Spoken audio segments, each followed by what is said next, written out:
আজকে রবিবারে দুপুরে রাইস নিয়ে এসে গেছি আমি। আজকে কিন্তু ফ্রাইড রাইস বানিয়েছিলাম নিজের হাতে। নমস্কার বন্ধুরা, আমি মৌসুমি পূর্ব বর্ধমান থেকে এসে গেছি আজকে রবিবারে দুপুরে স্পেশাল খাবার নিয়ে। তো আজকে লাঞ্চের থালিতে আমি কী কী রেখেছি সেটা বলছি, তোমরা শুনে কিন্তু আর বলবে কেমন হয়েছে, জানাতে কিন্তু ভুলে যেও না।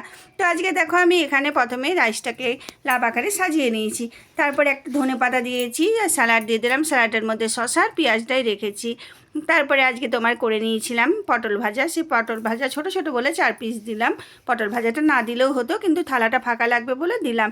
2 পিস কষা মাংস দিয়ে দিলাম। একটা বাটি নিয়ে নিয়েছি, বাটিটাতে কষা মানে চিকেন কষা হয়েছে, সেই চিকেন কষা কষা একটু দিয়ে দিলাম। একটু আলু দিয়েছি, কারণ আলু দিলে বেশ ভালোই লাগে খেতে।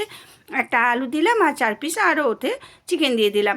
তারপরে তোমার হয়ে গেল এটা পুরো। দেখো গরম আছে এখনও। আর একটা প্লেট নিয়ে নিলাম। তো প্লেটটাতে এখন টমেটো তো বেশ ভালোই লাগে, তাই টমেটো চাটনি নিয়ে নিলাম। তো এই টমেটো চাটনি দিয়ে দিলাম। তো এটাই ছিল আজকে দুপুরের লাঞ্চ থালি। কেমন লাগলো জানাতে ভুলো না জানো। আর যদি ভালো লেগে থাকে লাইক কমেন্ট করে পাশে দেখো। ধন্যবাদ।